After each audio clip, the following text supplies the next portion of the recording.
Good morning, welcome to my YouTube channel Rahul blog. তো আজকে ঘুম থেকে উঠে বেরিয়ে পড়লাম গাড়ি নিয়ে। তো এক জায়গায় যাইতেছি, যাইতে যাইতে আমাদের সাথে ভাবতেছি যে আমাদেরকে দেখি কোথায় যাইতেছি। তা আমরা যাইতেছি এক জায়গায় প্রসাদ খাইতে, মানে এক জায়গায় নিমন্ত্রণ আছে, নিমন্ত্রণে প্রসাদ খাইতে যাইতেছি। তো দেখতে থাকো কী কী হইতেছে। তো আমরা যাইতেছি পৌরাণ কালীবাড়ির ওই দিকে।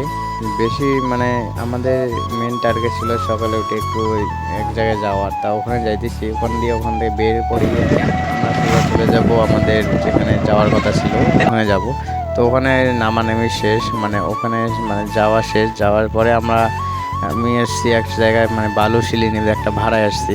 ভাড়াটা একটা গ্যাস ট্যাঙ্কি ছিল, এটা ভাড়ায় বালুশিল তুলবো, তুলে মানে নামাই দেবো। এখানে 5 বস্তা বালাশিল নিব, আর ইট নেবো, আর সিমেন্ট নেবো নিয়ে তারপর আমি মানে যার মাল তার বাড়িতে গিয়ে নামাই দেবো।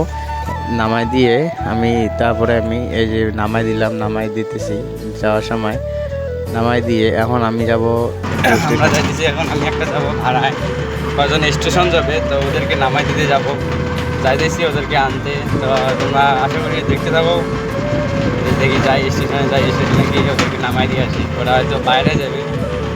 যে আমি স্টেশনে আসছি, স্টেশনে এসে মানে নামাই ট্রেনে চড়াই দিলাম ওদের দাদাদেরকে, ওরা বাইরে যাবে।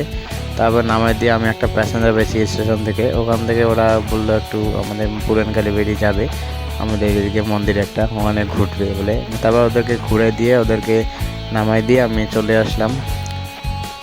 এসেছি এখন বাড়ি যাওয়ার রওনার পথে। আমি যাইতেছি এখন বাড়ি যাওয়ার রওনার ওইদিকে, রাস্তার ওইদিকে যাইতেছি। এখন ভাবতেছি যে আজকে দুপুর হয়ে গেছে অনেকটা, যে বাড়ি যেতে হবে, এইভাবেই বলতেছি। ওখানে বলতে আমি এখন চলে এসেছি মনে করে একদম বালুর ওখানে। কেন টাকা দেওয়া বাকি ছিল, পরেটা যে বালু নিয়ে গেছি ওখানে টাকা কিছু বাকি ছিল, তো আমি বাকি করে নিয়ে গেছিলাম। নিয়ে দাদাকে বলছিলাম যে আমি এসে এখন দিয়ে দেবো, তার জন্য আমি ওখানে গাড়ি দাঁড় করছি। তারপরে টাকাটা দিতে গেছি, দিয়ে গিয়ে দাদার সাথে গল্প করতে করতে এখন টাকা দেওয়া শেষ হয়েছে। টাকা দিয়ে এসে এখন আমি চলে যাব এখন যাব বাড়ি। মনে হচ্ছে বাড়ি যাব, কারণ দুপুর বাজে 3টা, এখন বাড়ি যাইতেই হবে। আমি চালাতেছি গাড়ির সামনের দিকে, খুব একটু জাম ছিল ওই জন্য হয়তো বানিয়ে দিতে দেবো। পারবো না। তো আমাদের বাড়ির কাছে এসে গেছি, আমাদের কালীবাড়ি মন্দির। সামনে হয়তো দেখবা যে মন্দির মাদাইকেল মেলার পাশেই আমাদের বাড়ি। তো দেখাতেছি তোমাদেরকে মন্দির। এই যে আমাদের কালী মন্দির, একটা শিব মন্দির, এটা কালী মন্দির। তো আজ পিছনের দিক দিয়ে দেখালাম, এবারে নেক্সটে আমি ভালো করে দেখাবো। তো ইতিমধ্যে আমি বাড়ির রাস্তায় চলে এসেছি। যদি ভালো লাগে ভিডিওটা অনেক লাইক কমেন্ট শেয়ার দিও। অনেক ভালোবাসা তোমাদের জন্য। Tata, bye bye.